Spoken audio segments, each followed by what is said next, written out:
to perform a postmortem on the body of the late Kizito Moi, a gentleman who reportedly died on 27th of last month after allegedly being gored by a bull. The autopsy was performed by the local pathologist, Dr. Mchana. However, there were some complaints which led to us being called here to do a repeat. So I'll go straight to my findings. What I found is that the late Kizito had injuries. One injury was on the forehead on the right side. There was one on the anterior neck and on the inner thigh of the left leg. Looking at his injuries, they were penetrating, and they also had some features which included some bruising around them. And to look at them closely, they look like injuries which are caused by something which was penetrating but was not very sharp, was a bit blunt, which is in keeping with a horn of an animal.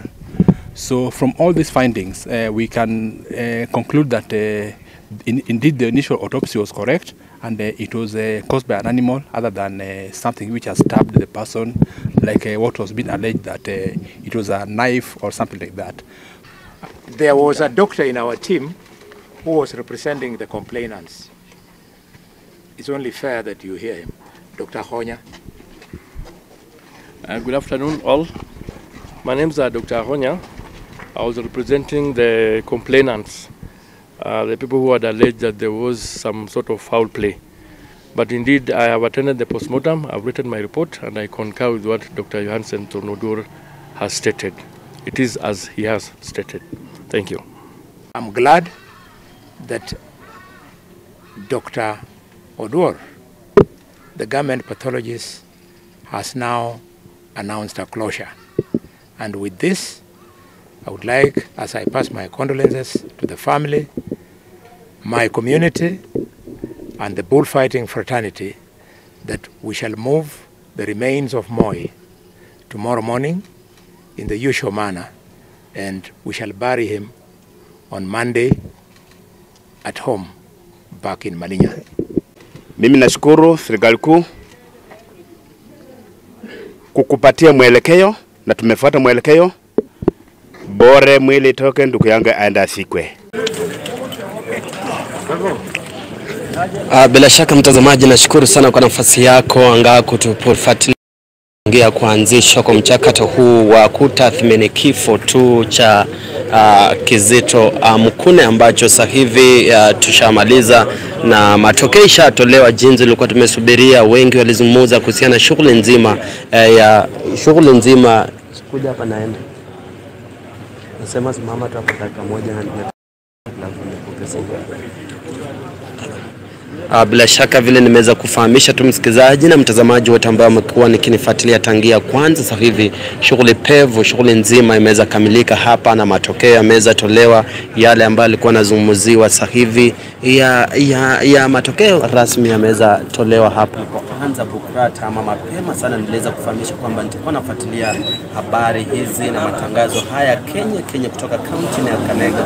Tangia tulipoanza kupeperusha matangazo haya tangia Jumapili ya juma jana, ambapo mfanyikazi msaidizi wa mheshimiwa Seneta Khalwales aliweza fariki, mengi alizungumzwa na zile tetesi ambazo zilikuwa zimeibuliwa na mmoja wa wafanyabiashara kaunti ya Kakamega kutoka Shimanyula maarufu Toto zimeweza kamilika sasa hivi baada tu ya mpasuaji wa serikali na mzungumzia Bull-Johansen Oduor kusafiri kutoka Nairobi na hadi kufika hapa katika makafa ya hospitali ya rufaa ya kaunti ya Kakamega kutafuta utafiti kwa kufanya utafiti kujua labda ni kipi kiini cha kifo cha Kizito Mkune. Na sasa hivi tunapozungumza mtazamaji, tolewa ameweza tupatia taswira kamili ni kipi kilijiri kulingana na vitengo ambavyo ameweza tubaini.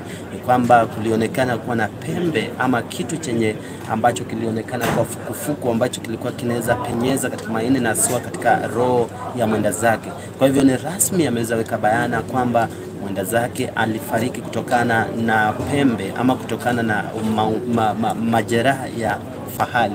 Kwa hivyo mtazamaji, labda tumezungumza pia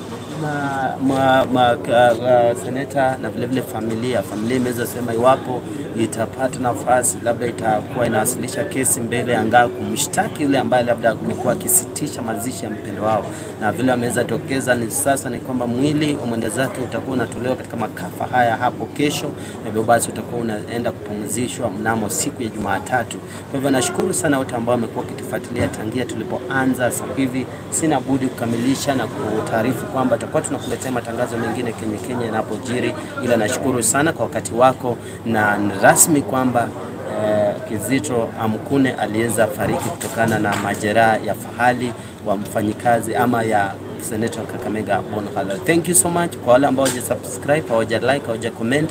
Naomba kwa roho safi uweze subscribe, ushare, ucomment na pia ulike ili niweze pata hizo subscription, na pia unaweza bonyeza kale kengele ili wakati ambapo naweka new video utakuwa kwanza kuweza kupata. Thank you so much and God bless you. Have a nice afternoon.